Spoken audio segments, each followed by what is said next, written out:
Siguiendo nuestro programa, llega con nosotros el maestro Carlos Valderrama. La banca digital, las fintech y los neobanco no solo representan innovación y expansión financiera, también implican nuevos riesgos del lado de dinero que debemos identificar, anticipar y controlar. Hoy más que nunca, la tecnología redefine cómo operamos, pero también abre la puerta a vulnerabilidades que desafían la supervisión y las mejores prácticas en materia de cumplimiento. Para profundizar en este tema, contamos con la presencia del maestro Carlos Valderrama, fundador de Legal Paradox, firma pionera en Derecho Financiero y Tecnología. Es maestro en Derecho de la Empresa, summa cum laude por la Universidad Panamericana, con posgrados en el MIT Sloan School of Management, la Universidad de Oxford y Yale School of Management. Fue pieza clave en la negociación de la ley FinTech en México, participa en foros internacionales sobre blockchain y monedas digitales y ha sido reconocido como parte del 2% de los mejores abogados del mundo por Chambers and Partners y Leaders League. Además, LinkedIn lo nombró Top Voice en finanzas y economía en Latinoamérica y Foro Jurídico. Lo destacó como uno de los abogados digitales más disruptivos de México. Hoy compartirá con nosotros su visión sobre los retos, riesgos y oportunidades de lavado de dinero en la era digital de la banca, fintech y neobancos. Por favor, recibámoslo con un fuerte aplauso.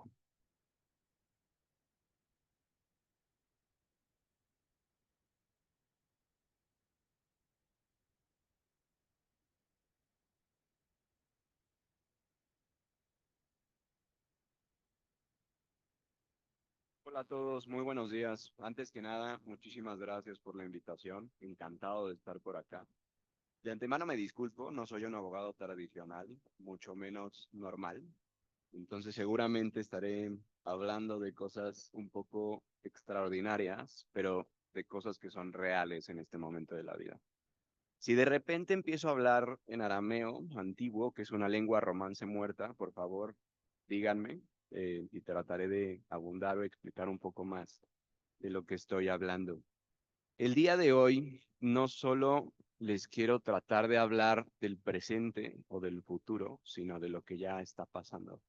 Y para eso es muy importante que podamos tener una debida comprensión de todos los retos que están sucediendo. Y no solo de los retos, sino también de qué es lo que estamos observando a nivel internacional y también qué es lo que ya está sucediendo en México. ¿Me podrían, perdón, ayudar con el clicker? ¿Listo? Ah, ya, perfecto. El dinero ya no es lo que era. Antes era muy sencillo para nosotros, ¿no? Tener lingotes de oro o tener monedas en digital, digo, en físico, o incluso billetes. Pero ha habido una evolución y esta evolución ha sido muy rápida. Hemos pasado de una cultura en donde la mayoría de las personas tienen todo en físico a una cultura en transición a donde se va a tener todo en digital. Pero eso implica que no solamente el dinero va a estar a través de estos nuevos medios, sino todo lo que conlleva. Entonces, no solo van a ser los pros de KYC, sino van a ser ahora los nuevos riesgos. Estos riesgos se van a configurar a partir de nuevos proyectos o nuevas cosas que se pueden hacer desde la perspectiva financiera regulatoria. Si ustedes quieren en este país captar dinero, esto es una operación reservada a una entidad financiera autorizada. Y para hacer eso, en principio, se necesitaba mucho tiempo. Tiempo y recursos. Más o menos para que tengan una idea, las entidades financieras de entrada, que son las instituciones de fondos de pago electrónicos traídas a México en 2018 a partir de la entrada de la llamada ley FinTech, te tardas con esta administración que va de salida más o menos 900 días en tener una autorización. Y si haces un banco, más o menos la primera autorización te tardas algo así como 424 días. Esta cantidad de días que puede llegar incluso en algunos procesos a rayar en lo absurdo, hay procesos que se han tardado en autorizar hasta 1750 días. ¿Quién aguanta 5 años en un proceso de autorización? Pues al parecer solo las fintech, ¿no? Porque no hay otra entidad en todo el mundo que tenga este tipo de procesos. Pero estas entidades financieras, digamos que es todo un proceso, ¿no? Tienes que acreditar cualquier cantidad de cosas. para generar el proceso de autorización, porque además dentro de los procesos fintech, por ejemplo, no solo confluye gente de Comisión Nacional Bancaria de Valores, también de Secretaría de Hacienda y Crédito Público y de Banco de México. Y dentro de estas tres entidades, cada uno tiene sus propias áreas con personal calificado que hacen un análisis muy profundo de lo que sea que estás proponiendo. Eso incluye, por ejemplo, documentación en materia de prevención del lavado de dinero, procesos, sistemas automatizados, todo lo que ustedes ya conocen. Pero estamos ante una revolución internacional que lo que persigue es que estas actividades de captación sean realizadas mucho más sencillas. Y eso incluye la operación que se conoce como Banking as a Service o BaaS a nivel internacional, que no es otra cosa más que, déjenme ponerlo entre comillas, rentar la licencia regulatoria de alguien más para brindar un servicio regulado. ¿Esto qué quiere decir? Imagínense que en México, por ejemplo, el primer o la primer figura autorizada bajo este esquema es Amazon, que en alianza con Actinver va a generar todo un ecosistema alrededor de su aplicación. Entonces, supongo que muchos de ustedes ya hacen compras a través de este retail electrónico. Ustedes se meten a la aplicación, empiezan a buscar cualquier tipo de producto, incluso pueden hacer comparaciones, ver cuáles son las reseñas de cada uno de estos productos, si tienen o no cierto tipo de políticas, pero además de eso, imagínense que en los próximos meses van a poder abrir una cuenta sin necesidad de ir a Actinver desde el ecosistema de Amazon. Entonces, en esta misma aplicación, ustedes van a poder tener una cuenta de captación nivel 2 y además van a poder tener acceso a préstamos, por ejemplo, o algunos otros productos y servicios financieros como transferencias, como pagos de productos y servicios. Entonces, imagínense en donde ahora el riesgo ya no solo es el sistema financiero, el riesgo ya es cualquier intermediario que pudiera ser no financiero o no bancario, que tenga un ecosistema lo suficientemente poderoso como para adentro ofrecer productos y servicios. Lo que yo decía hace algunos días es, imagínense, ¿quién de ustedes no usa WhatsApp? ¿Puede levantar la mano? Todos usan WhatsApp, ¿no? Y lo usan en el día a día. Y eso no es solo la realidad de México, es una realidad en América Latina. Más o menos el 90% de las empresas incluso ya está usando este canal para hacer operaciones de compra y venta de productos y servicios, cualquier cantidad de productos y servicios. Imagínense, para efectos de México, más o menos el 85% de la población tiene un dispositivo electrónico, ¿no? En la palma de su mano, al cual pueden acceder a este tipo de servicios de mensajería. Imagínense que estos dispositivos, que la mayoría son smartphones, yo no sé cómo lo hacen, pero hay muchas personas en México y a nivel internacional, en Latinoamérica sobre todo, que son paupérrimas, no tienen dinero para comer, pero sí traen el dispositivo de última generación, ¿no? ¿Cómo lo hacen? No tengo idea. Pero eso sucede. Y además, más o menos el 95% de estos dispositivos está conectado a Internet. Eso, insisto, quiere decir que desde la palma de tu mano, tú tienes el poder para hacer cualquier cantidad de cosas. Ahora, imagínense que con este ecosistema que tiene WhatsApp, puedas, sin salir de WhatsApp o de la aplicación, de nuevo, abrir una cuenta bancaria y empezar a generar operaciones y transacciones solo 5 minutos después de hacer un KYC. 5 minutos. Hay algunas fintechs incluso que son como pizzas, ¿no? En la Ciudad de México te llega tu tarjeta para empezar a hacer disposiciones a los 30 minutos. Esta velocidad y capacidad de generar o de eliminar las fricciones en los procesos de onboarding y de KYC es impresionante para llegar a nuevas poblaciones y a poblaciones que no están bancarizadas, poblaciones donde se tiene que hacer una inclusión financiera, pero también va a generar riesgos a velocidad de la luz que antes no sucedían. Imagínense, por ejemplo, una de las mayores artistas en el mundo pop es Taylor Swift, ¿no? Y tiene un ejército de fans que se llaman Swifties. o al menos así se denomina. Acaba de tener, ¿no? Creo que el año pasado su Eras Tour, que fue una cosa excepcional, impresionante, el lugar en el que se presentaba, el lugar que llenaba y además tenía una derrama económica en el estado de proporciones ostentosas.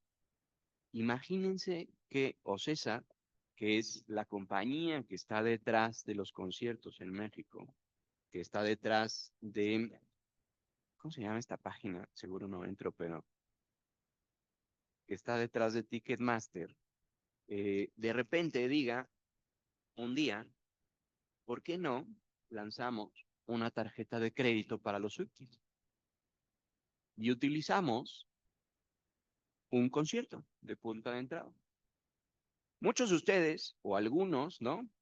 Deben de haber pasado por esta experiencia de comprar un boleto en Ticketmaster. Entonces imagínense que es el concierto de su vida. Están súper emocionados, son súper fans de la persona que va a venir. Están en la línea digital, ¿no? Esperando a que se liberen los boletos, porque luego pasa que se terminan muy rápido. Y están en este proceso cuando de repente les dice Ocesa a través de Ticketmaster, ¿qué pasaría si te garantizo tu entrada en el lugar que quieres, pero te llevas también una tarjeta de crédito? Lo acepto en 2 segundos, ¿no? Si realmente soy fan, lo hago en 2 segundos. Y esa es solo la puerta de entrada, es el primer producto y servicio financiero ofrecido por una experiencia completamente distinta. Yo ya no tengo que ir a un banco, no tengo que ir a una sucursal física, no tengo que conocer al ejecutivo de mi cuenta. A lo mejor ni siquiera tengo que pasar por un canal oficial, a través de una simple conversación en WhatsApp o a través de una simple adquisición de un boleto para entrar a un concierto. Yo puedo empezar a generar interacciones con el sistema financiero. Esto antes era imposible. En México incluso, durante muchos años, por ahí desde 2016 a 2024, desde el lado fintech estábamos diciendo, oye, a nivel internacional hay esta cosa que se llama Banking as a Service y hay otra que se llama Fintech as a Service, en donde, como decía, básicamente es rentar una licencia operativa para entidades financieras que pasaron por todo un proceso de screening y que alguien con una UX, UI o una interfaz muy bonita me pueda vender productos y servicios financieros. Lo peleamos durante mucho tiempo. Incluso en las disposiciones secundarias de la llamada ley FinTech, en la circular única de instituciones de tecnología financiera, hay artículos que hablan al respecto de comisionistas. Entonces, nosotros, ¿no? Fuimos e ingresamos documentación para que se generara una figura de estas características. La conclusión a la que llegó el personal de Comisión Nacional de Banca de Valores es que las fintech no pueden tener comisionistas de base tecnológica. ¿De dónde lo sacó? No tengo idea, porque la ley no distingue. Y cuando yo fui a la universidad, ¿no? Me decían que si la ley no distingue, no tienes por qué distinguir. Pero lo que sí sucedió es que en julio del año pasado se reformó la circular única de bancos para permitir comisionistas de base tecnológica. Y esto no es casualidad. Viene después de que los bancos, desde por ahí 2019, a través del el presidente de la Asociación de Bancos, empezara a pedir un piso parejo. Porque lo que estaban viendo es que la competencia estaba aumentando y había una especie de arbitraje regulatorio en donde yo podía tomar reglas que son más flexibles para lanzar productos y servicios financieros que pueden competir con entidades financieras muy establecidas, y lo que pedían era una especie de piso parejo para que ellos pudieran también generar esta competencia, ¿no? Durante mucho tiempo esa fue la discusión. En julio del año pasado se hizo realidad y se cambiaron las reglas para permitir estos comisionistas de base tecnológica y estas figuras que les estoy comentando. Entonces, cualquier momento, insisto, ahora el riesgo ya no solo es de un sistema financiero, ya es del tercero o del aliado estratégico del sistema financiero. Eso va a ser toda la diferencia.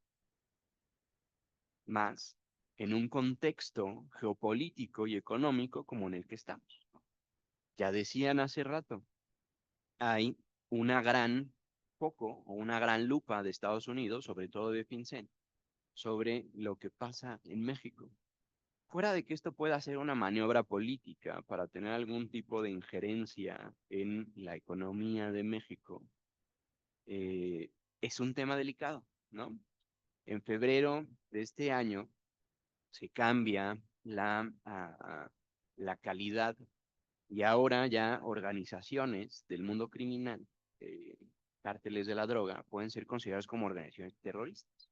Yo en aquel momento decía, ninguna entidad financiera en México está lista para algo de esta magnitud.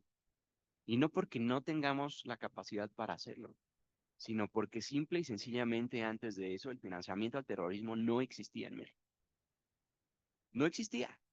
Y si no existía, claramente nuestra documentación, manuales, análisis de riesgo, sistemas, no estaban calibrados para algo con estas características.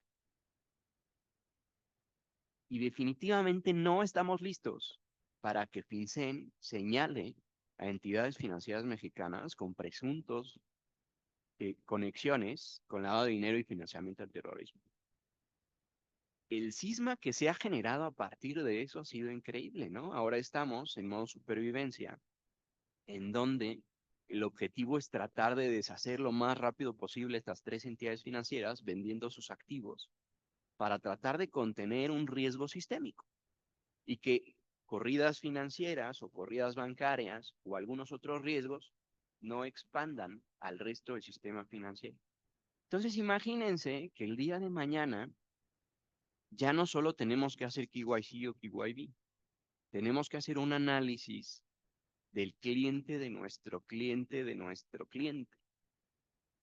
Porque ¿qué pasa, por ejemplo, en estas relaciones en donde FinCEN dijo, oye, presuntamente, porque en principio la Presidencia de la República dice que no hay pruebas, pero presuntamente hay tres entidades del sistema financiero que están relacionadas con lavado de dinero y financiamiento al terrorismo, con operaciones específicas de facilitación de fentanilo. ¿Qué pasa si yo tuve una relación con ellos? ¿Qué pasa si ellos fueron mi cliente? Porque llegaron y querían generar a lo mejor una nueva plataforma para generar operaciones con intercambio entre dólar y peso, por ejemplo, ¿no? Que es una de las posibilidades. ¿Qué pasa si me pagaron con esos recursos? ¿Qué pasa si FinCEN llega y me bloquean la cuenta de alguna de estas tres entidades y sus recursos y por ende me bloquea a mí? Porque de alguna manera, de manera indirecta, pueden argumentar que facilité las operaciones de lavado de dinero y ayudé a financiar al terrorismo. Este hueco es gravísimo y no estamos preparados para eso. Y no estamos preparados para eso porque hay todo un arsenal de herramientas tecnológicas que estas organizaciones están ocupando. Como les decía, cualquier entidad no financiera ahora puede ser o puede ofrecer productos y servicios financieros a través de comisionistas de base tecnológica. Para eso, lo único que ocupan es un banco como subyacente. Entonces, el riesgo ya no es solo del banco, ahora, insisto, es de todos aquellos aliados estratégicos del banco. Hay un riesgo impresionante, que es el KYC diluido. A través de las operaciones digitales se abren un nuevo mundo de riesgos. Dentro de estos riesgos es saber quién carajos está del otro lado, con quién realmente estoy operando. ¿Alguien de ustedes vio Black Mirror, una serie famosa de Netflix? ¿Sí? ¿Alguien se acuerda que hubo un episodio donde salía Salma Hayek? ¿Sí? Para los que no, les cuento más o menos la tesis. Lo que sucede es que había una protagonista en ese episodio que tenía descargado en su equipo celular una aplicación tipo Net. Y estoy seguro que al igual que ella, igual que ustedes, cuando descargan una aplicación, se echan todos los términos y condiciones, los leen perfecto y empiezan a usar el producto o servicio contratado, ¿no? Pues resulta que en uno de estos términos y condiciones, esta aplicación lo que hacía era solicitar tu autorización expresa para escuchar y observar todo lo que sucedía alrededor de tu dispositivo. Y entonces lo que hizo esta empresa tipo Netflix fue, al día siguiente, a través de inteligencia artificial generativa, generar capítulos completos de la vida privada de esta persona. Se llama algo así como Johnny Sopo. Eso salió hace, no me acuerdo si 8 meses o una cosa así. Y en el momento que salió, yo publicaba en LinkedIn, oigan, a mí me parecía que Black Mirror era una serie en la que daba futuros distópicos, ¿no? Que tenían poca probabilidad de suceder. Pero esto puede suceder el día de hoy. Y entonces, para demostrarlo, lo que hice fue meterme a esta red de Salma Hayek, porque soy pésimo en esto de las redes sociales. Hay una que está ligada con Facebook, ¿no? Una tiene WhatsApp y la otra es Instagram. Y entonces me metí a Instagram, empecé a descargar fotos, videos, la voz de Salma Hayek. Descargué algo así como 150 fotos desde distintos ángulos, porque a los artistas les encanta ser vistos. Entonces tienen cualquier cantidad de ángulos, con cualquier cantidad de ropa, con cualquier cantidad de accesorios. 150 imágenes me bastó a mí, que soy un simple abogado, no soy un experto en inteligencia artificial, pero 150 imágenes me bastó para duplicarlo y crear a Salma Hayek. Y no solo hice eso, sino la puse sentada en mi sala y yo al lado. Entonces lo que decía en ese momento es, esto ya no es distópico. Esto es un riesgo que tenemos en este momento. Y no solo eso, yo puedo generar un ejército de identidades que me sirvan como mula. Y lo puedo hacer en cuestión de segundos. Es más, no sé si así pasó para el registro de este evento, pero si ustedes dieron su número telefónico, hay herramientas que en este momento, solo con el número telefónico, hacen un deep search y lo que sucede es que los identifican a través de su huella digital. Entonces yo en cuestión de segundos puedo armar una especie de ChatGPT que con un insumo, que es su celular, haga una búsqueda en redes, identifique su cara, a qué se dedican, qué es lo que hacen, identifiquen posteos de gente que los felicita, calcule el día exacto en el que nacieron, a través del análisis de imágenes pueda llegar a lo mejor a una conclusión razonablemente potente de exactamente en dónde viven. Incluso si cargaron esa imagen con la metadata guardada, sé exactamente en dónde se tomó esa imagen y podría determinar su domicilio. Con un poquito más de ingeniería social podría determinar su CURP, incluso su RFC. ¿Y qué me piden en este momento algunos procesos de onboarding? Esa información.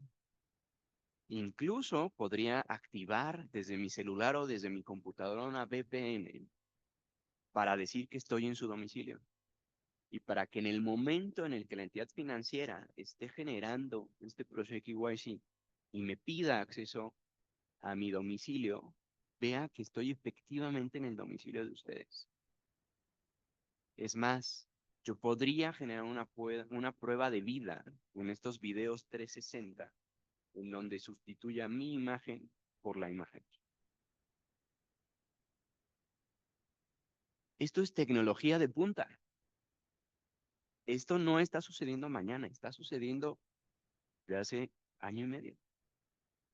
Y cada vez es más sofisticado y los motores son más rápidos de usarse y van en segundos. Entonces, imagínense esto. Yo podría tener un agente de inteligencia artificial generativa, se le llama agente orquestador, que le pide a subagentes especializados que hagan un montón de cosas. Entonces le puedo pedir al primer agente que investigue su número telefónico, al segundo agente que a través de redes neuronales investigue su huella digital, extraiga toda esa información. Le puedo pedir a un tercer agente que cree una identificación, una INE, que puede pasar, o un pasaporte, ¿no? Que podría pasar como verídica, ¿no? O verdadera, porque lo que hacen estos sistemas es tomar bases de datos de INES que sí existen, que bueno, en este país es absurdamente sencillo conseguir esa base de datos, ¿no? Ustedes van a Santo Domingo, no muy lejos de aquí, y piden el padrón completo. Y con ese set, usándolo como su base de datos, pueden empezar a generar resultados muy reales, casi convincentes, casi es imperceptible, ligeros detalles, donde la mayoría de los dispositivos que existen en este momento se quedan cortos. Porque el negocio que esto te deja es impresionante. Y con esto, en 5 minutos, yo podría generar todo un ejército. Imagínense 500, 1500 personalidades en términos digitales que están listas para hacer cualquier cantidad de cosas. Y no me podría quedar ahí. Yo podría incluso construirles una huella digital. Imagínense nosotros, el año pasado, generamos la primer pasante completamente digital. Y entonces le creamos una cuenta en LinkedIn, ¿no? Hay un motor que lo que hace es publicar actualizaciones de los retos a los que se está enfrentando, ¿no? El motto de nuestra firma Legal Paradox es Your Getaway to the Impossible, o tu puerta hacia lo imposible. Entonces lo que tratábamos de ver es cómo toda nuestra DNA es completamente distinto al de un despacho. Entonces, cómo esta pasante digital iba narrando su entrada al despacho, ¿no? Punto número 1, no tienen oficinas. ¿En dónde me voy a ir a presentar a trabajar? Entonces, un motor señala esa idea, ¿no? Pero para esto, todos estos motores están precalibrados con toda una historia que nos inventamos de cuántos hermanos tiene, si es hija o no, sus papás cuántos años tienen, ¿no? Si aún viven o no, en dónde vive. Le inventamos todo un mindset en términos de personalidad, de cómo es, y conforme a eso va generando. Entonces, imagínense que alguien pudiera utilizar esta misma tecnología para crear durante años personalidades ficticias que estén ahí esperando a ser activados para hacer un fraude muy elaborado. No sé si ustedes se acuerdan, pero por ahí hubo un hack a una interfaz del SPEI y las cantidades que se llevaron fueron brutales. Imagínense si usan todas estas mulas dormidas, llamémosle así, para hacer la dispersión de los recursos. Y además usan cosas como Kodi o como Dimo, que son gratuitas y que en cuestión de segundos esa dispersión la puedo llevar al número de capas que sea necesario para no dejar rastro. Puedo crear 20, 30, 200 capas. Y lo que se tardarían en investigar eso, pues va a estar interesante. Pero ¿qué pasa si además combino criptomonedas? ¿Qué pasa si como mecanismo de extracción, una vez que tengo estos recursos dispersados, los convierto a monedas digitales? ¿Qué pasaría? No sé si lo sepan, pero las monedas digitales que trabajan en blockchain no son completamente anónimas, son pseudoanónimas. ¿Esto qué quiere decir? Que sí es posible vincular la identidad específica de una persona con un tenedor de una especie de cuenta clave digital, ¿no? O una especie de cuenta clave interbancaria que es el equivalente a una wallet. Sí es posible, pero hay muchos mecanismos en medio que te permiten no hacerlo. Incluso en algún momento, me parece que fue 2019, me invitaron a dar una exposición había un panel, era un evento de 2 días, creo que fue en Cancún, y en el primer panel me tocó con el FBI y al siguiente día me tocaba con la DEA. Entonces me ocurre decir en la primera reunión, lavar dinero con herramientas blockchain, si es posible, y mañana les digo cómo. Y entonces fue una locura, ¿no? Porque yo, en mi calidad de académico, me gusta hablar de estas cosas. En mi calidad de alguien que ve estos temas todos los días, me gusta contarla, pero pues claramente no percibí el impacto de esas palabras. Y entonces al día siguiente, en la conversación, yo iba pasando por el escenario principal y estaba el cuate del FBI dando unas palabras. Y al final su ponencia dijo, y ya vi que Carlos Valderrama les va a decir cómo lavar dinero con blockchain. Yo estoy, desde ese día estoy seguro que el FBI o la DEA escuchan todo lo que digo. Todo lo que digo en todos lados. Entonces, para mis amigos del FBI les mando un cordial saludo. Sigo sin hacer estas cosas, solo lo digo a nivel teórico, ¿no? Pero es un riesgo. Y entonces lo que les decía al día siguiente, imagínense la escena, ¿no?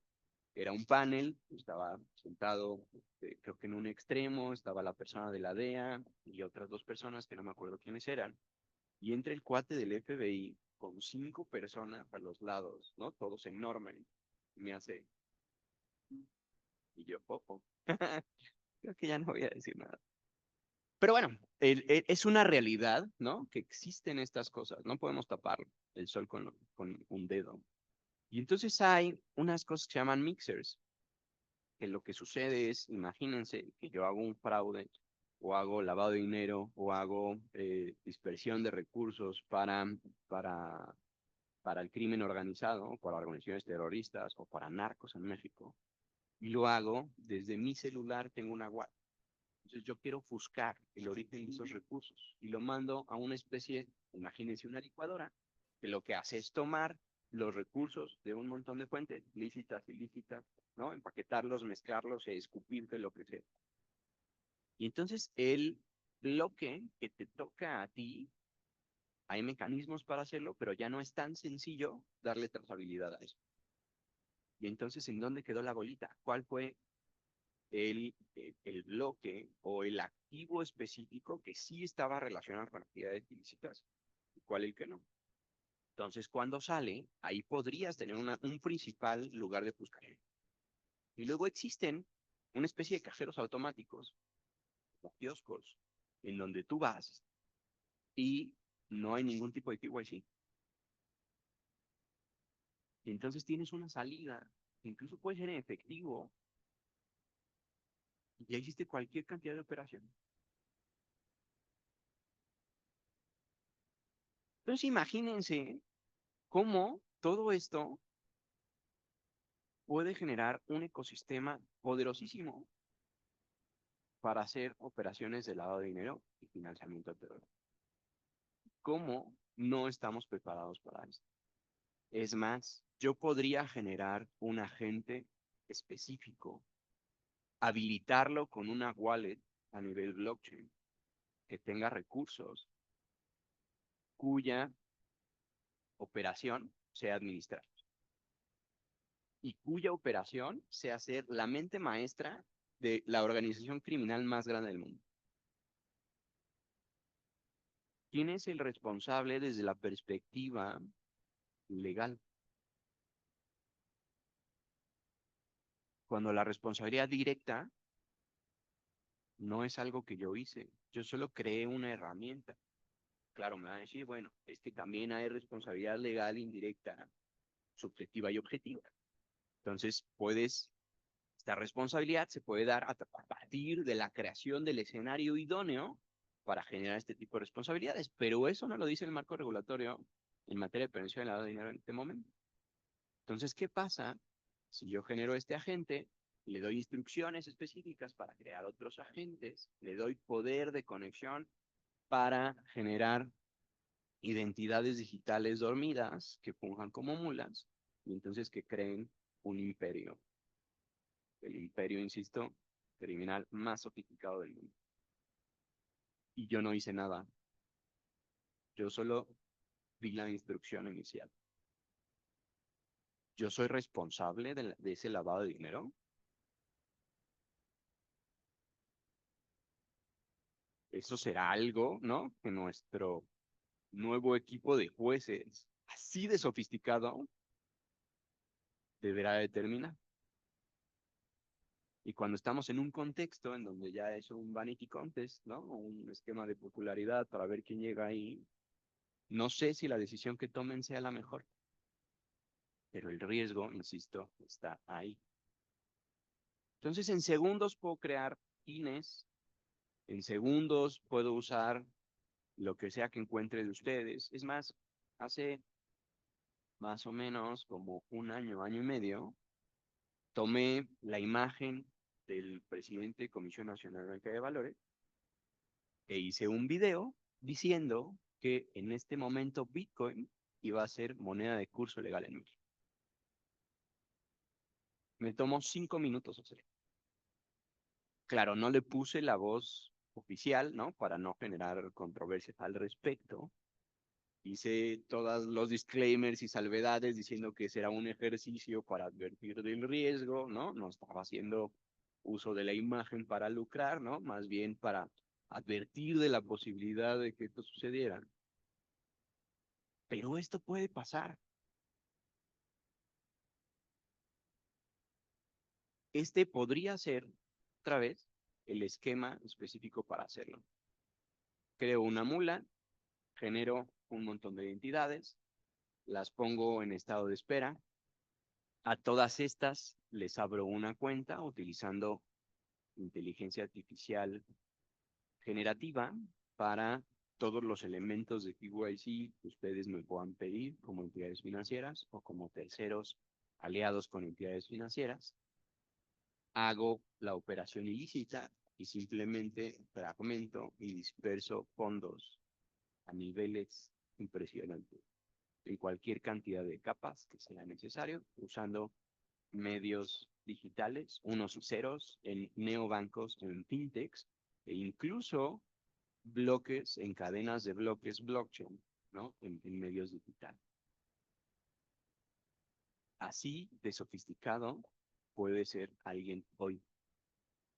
Y es más, no requieren saber inteligencia artificial generativa. Ustedes pueden pedirle a una inteligencia artificial generativa, hablando con ella, que les dé las instrucciones de cómo crear una de estas cosas. Es más, hay inteligencias artificiales cuyo único trabajo es generar código. Yo podría incluso generar código específico para tener una plataforma que se dedique solo a hacer estas cosas. Y no necesito, insisto, ser experto en inteligencia artificial. Solo necesito hablar el español y pedir qué es lo que quiero. Y el sistema se encarga de traducirlo en un resultado concreto que puedo usar mañana.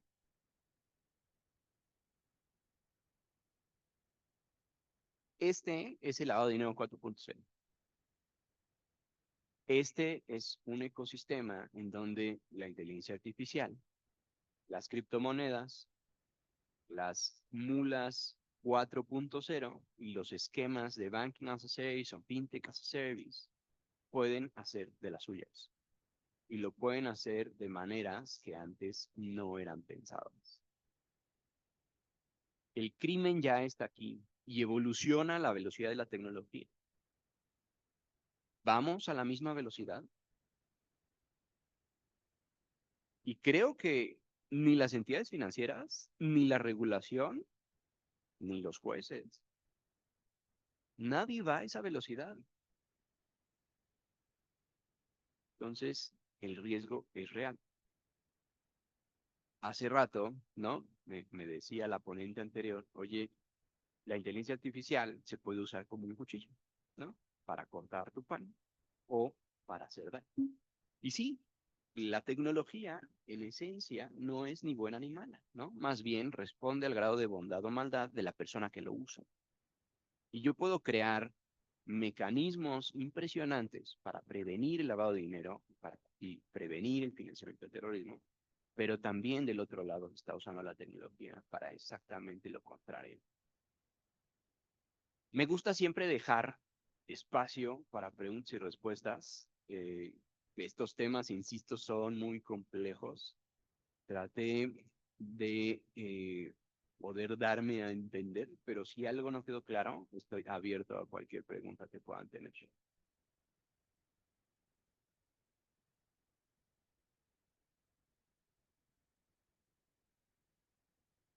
Entonces me siento para que vean todos. Primero que nada, ferviente seguidor tuyo, Carlos. Muchas gracias por la ponencia. Tu contenido siempre es súper interesante. Y segundo, sí quisiera comentar un poco acerca de experiencias que hemos tenido. Soy Amadeus de la Luz, gerente de consultoría en Armora ML. Entonces, algunos de nuestros clientes han pasado por cosas muy parecidas, ¿no? Yo creo que ahorita estamos en un nivel 1, donde tenemos organizaciones como STP, como Envío, que se encargan de tercerizar toda la parte del procesamiento de transacciones, ¿no? Entonces, hay entidades que pueden ser financieras, que se encargan de trabajar con operaciones y que esas operaciones, pues al final este tipo de organizaciones.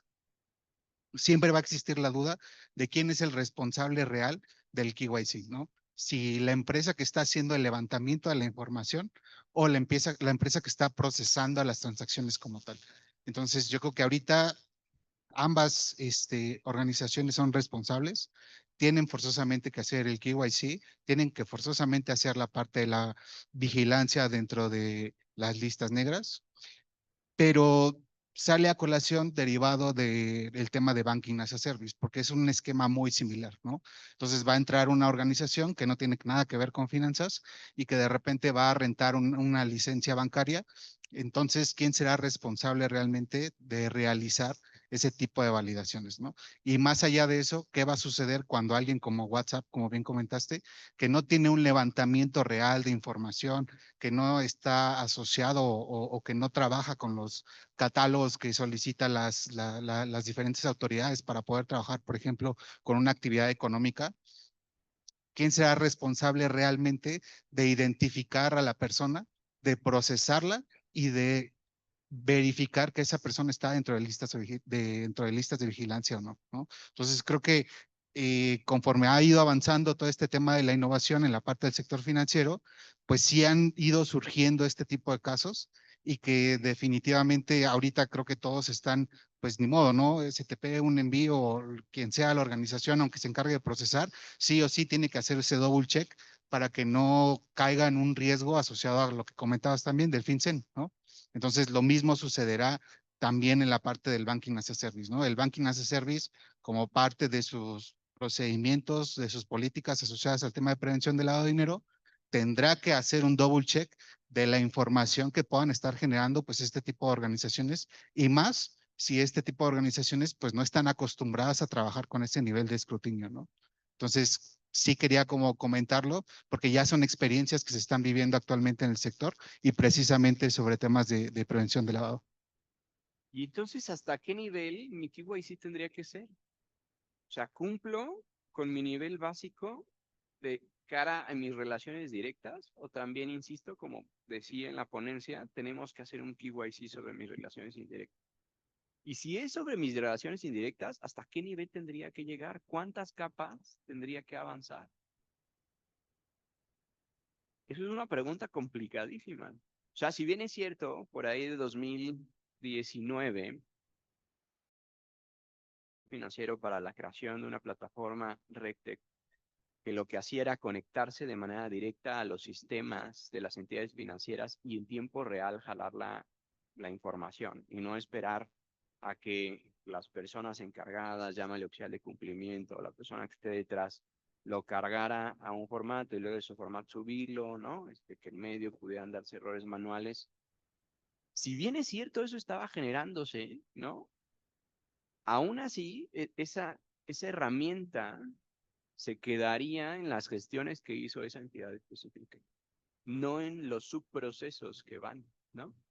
Entonces es algo para lo que, insisto, no estamos preparados y cada vez va a haber cambios regulatorios que nos van a llevar, me parece, tendríamos que tender a algo por el estilo, ¿no?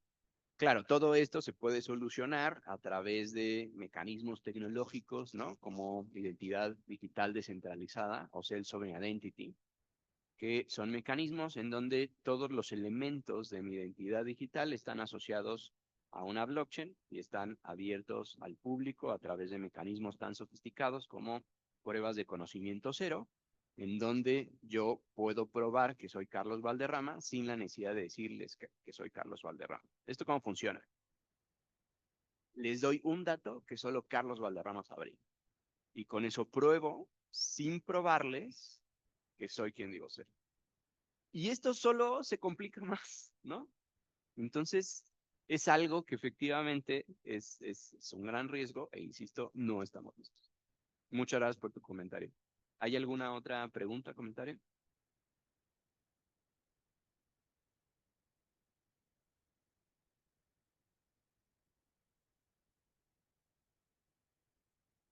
Carlos, gracias. Mi nombre es Julio David, trabajo en Brupec y realmente tu ponencia me ha hecho pensar muchas cosas.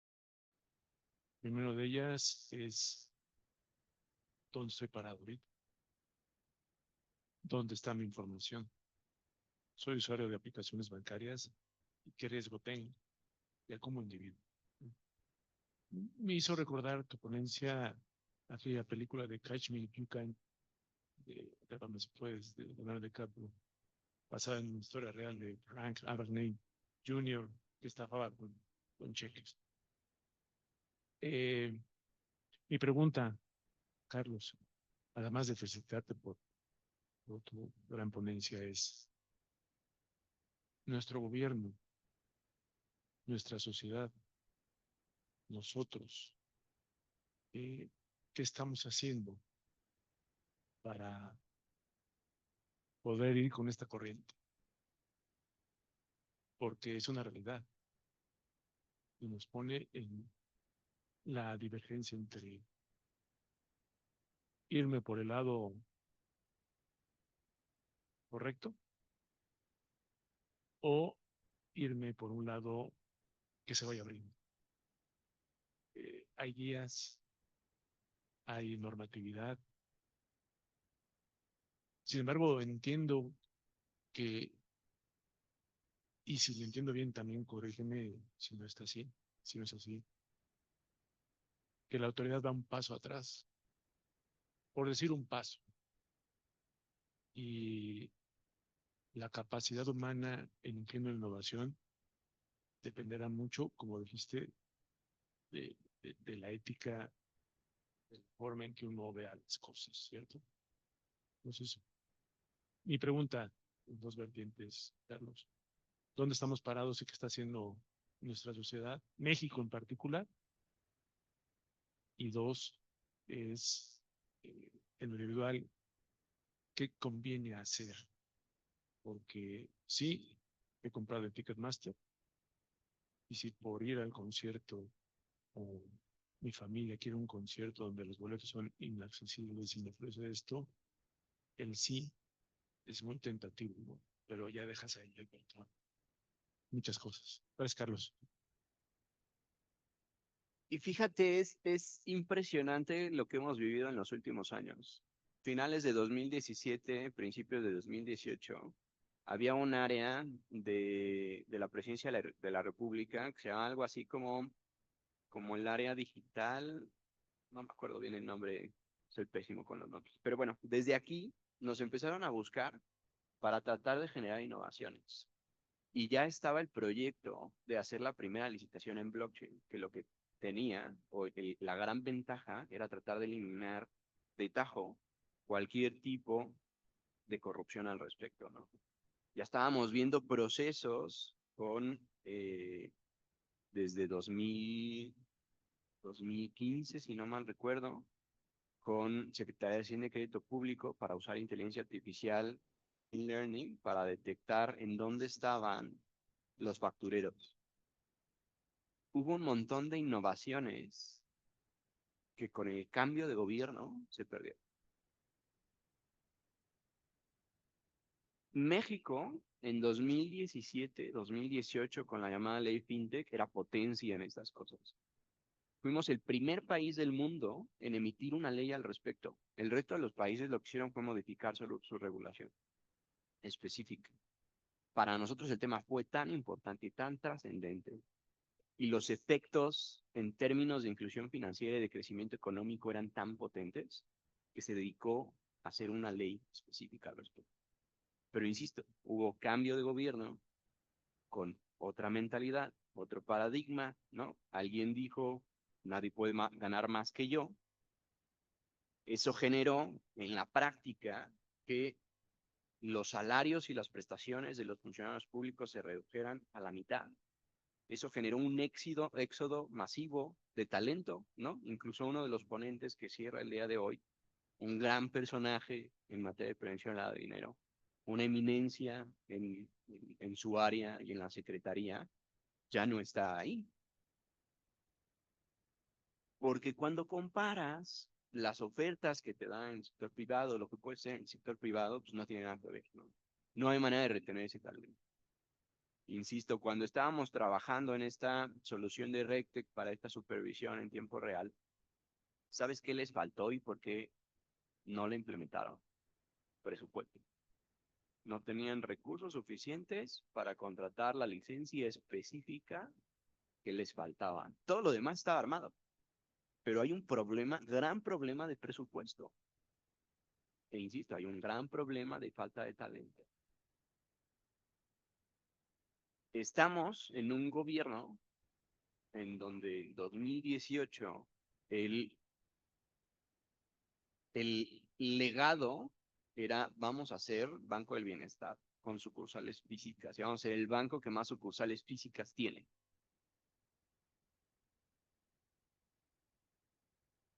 Entonces, cuando ves y tratas de pensar en dónde estamos en términos digitales desde esa perspectiva, pues me gustaría decir que estamos en pañales, pero creo que ni siquiera hemos nacido, ¿sabes? Es como el retroceso que se generó fue increíble.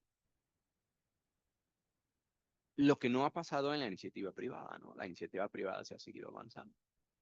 La semana pasada, por ejemplo, nos invitaron a un evento con Meta, antes Facebook, justo para tratar de validar cuál iba a ser la construcción de herramientas de inteligencia artificial. Y vamos a tener en octubre una sesión con el Senado, la Cámara de Senadores, para tratar de explicar desde la iniciativa privada qué carajo estamos haciendo para que alrededor de eso se genere una propuesta regulatoria. Porque al día de hoy hay algo así como 50 y tantas proyectos de ley de inteligencia artificial.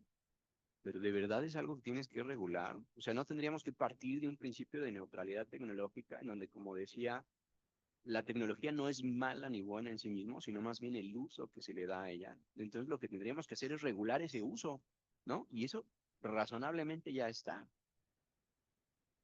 Pero insisto, o sea, estos temas se pueden usar para bien o se pueden usar para mal. O sea, por ejemplo, nosotros lo que hicimos en abril del año pasado, presentamos un algoritmo de inteligencia artificial generativa que hablaba contigo desde WhatsApp, antes de que se pusieran de moda los agentes, y te ayudaba a registrar una marca.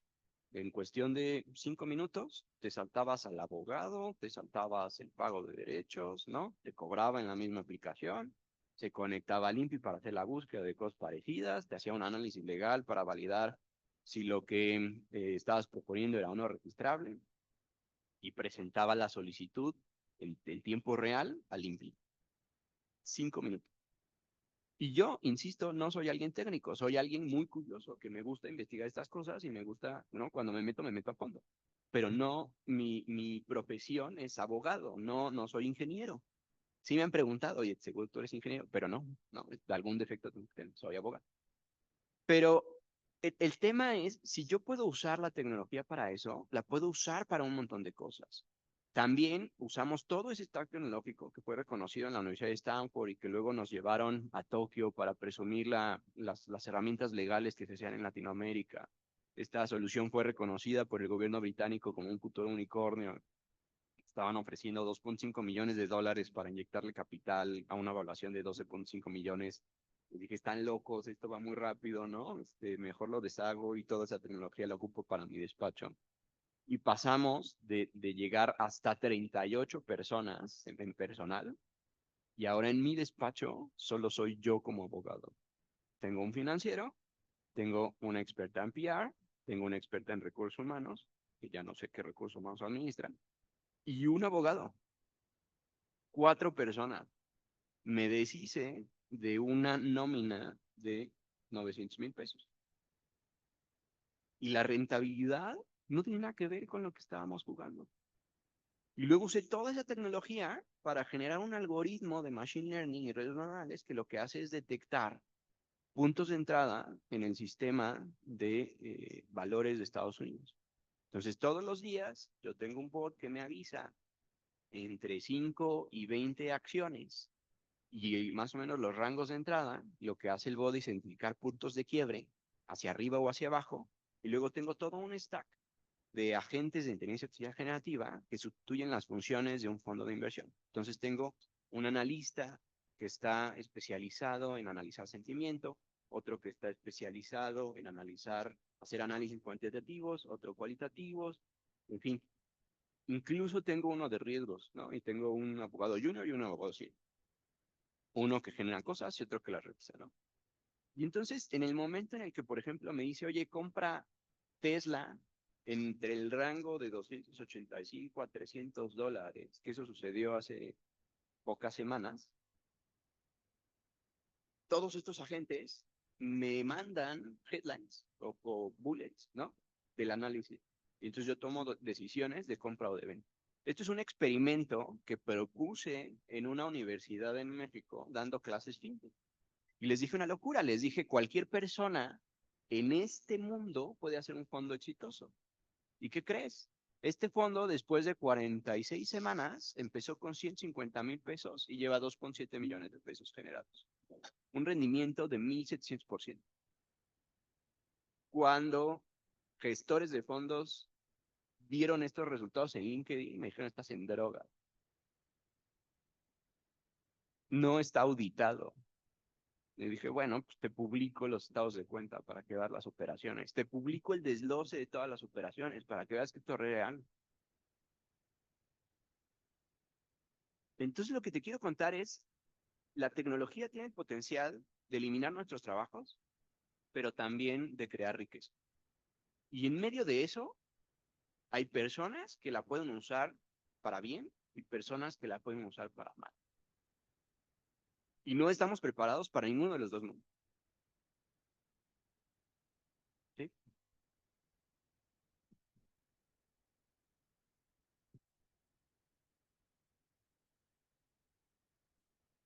Hola, buenos días, Carlos. Roberto Alemán, estoy en Capital Bank.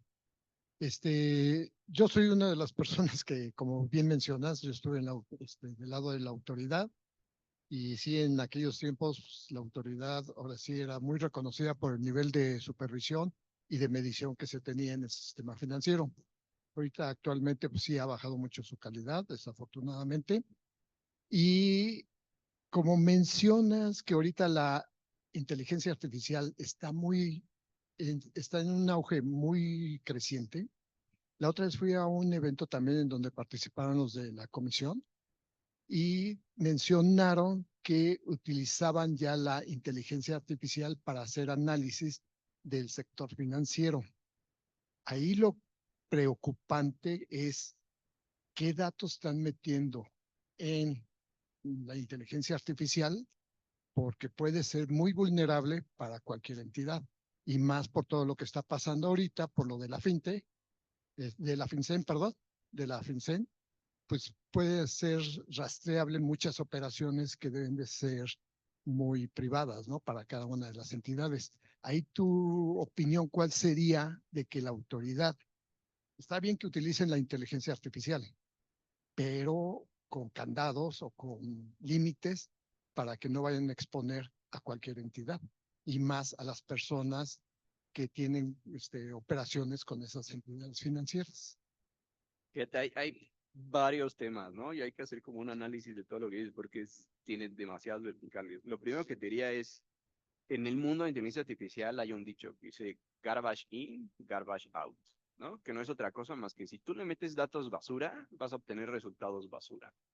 Entonces, el primer punto que tocaste de dónde está obteniendo esos datos y cuál es la fiabilidad de esos datos, es un dato o es algo muy relevante, ¿no? Porque a partir de eso, los tomadores de decisiones deciden cosas. Y entonces, si los datos no son correctos, en el proceso de vaciado manual hubo algún error, ¿no? Ahí ya tenemos decisiones basura. Y luego lo otro que mencionas es todos estos esquemas, ChatGPT, que es el más conocido, Gemini, en fin, hay ciertas capas de servicio, ¿no? O sea, ChatGPT, por ejemplo, tiene un nivel que es gratuito y lo usan miles de millones de personas y miles de millones de personas hablan todos los días con él. Y esa capa gratuita está abierta para que sea entrenada con toda la información y datos que está sujeto. Pero también hay maneras de tener, incluso hay LLMs que son cosas como ChatGPT, ¿no? Modelos de largo lenguaje que están en código abierto y tú lo puedes tener en tu celular.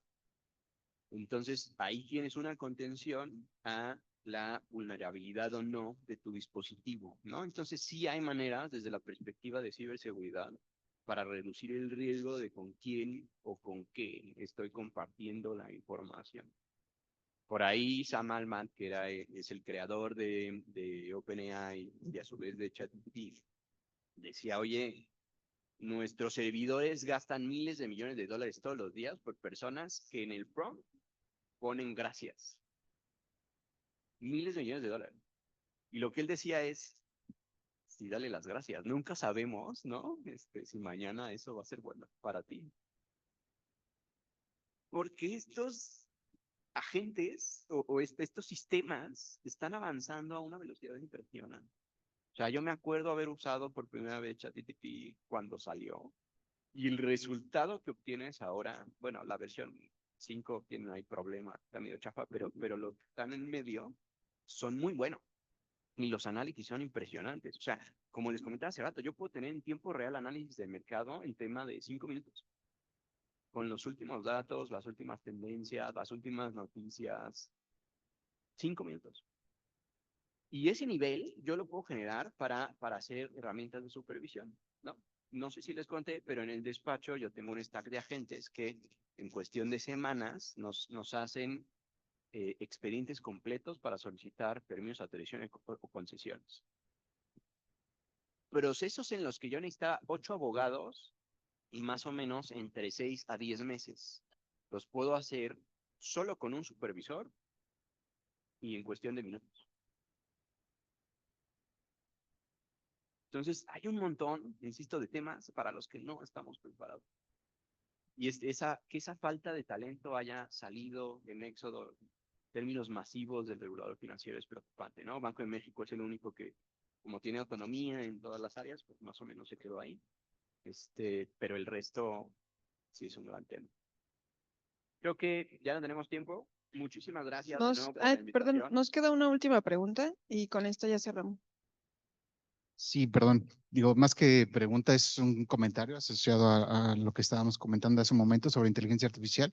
Y precisamente yo creo que uno de los temas que se tienen en la actualidad es que nos basamos mucho en inteligencia artificial generativa al momento de entender el concepto completo, ¿no? Sin embargo, hay diferentes algoritmos como generaciones gráficas que nos ayudan a entender los diferentes patrones con respecto a los tipos de personas relacionadas, beneficiarios reales o cosas por el estilo que existen actualmente específicos para el levantamiento de información que se trabaja en prevención del lavado de dinero y que nos pueden estar ayudando también muchísimo, ¿no? Entonces, quería comentarlo para que no nos fuéramos con la idea de que inteligencia artificial solo es inteligencia artificial generativa, sino que existen múltiples algoritmos que nos pueden estar ayudando a trabajar con lo que actualmente sí tenemos, podemos controlar y tenemos incluso la seguridad de que no va a ser algo que se va a exponer al público, ¿no? Sino que puede ser completamente utilizado, desarrollado en servidores internos, en tecnología interna, y que no tienen que estar saliendo a servidores externos como un OpenAI, como un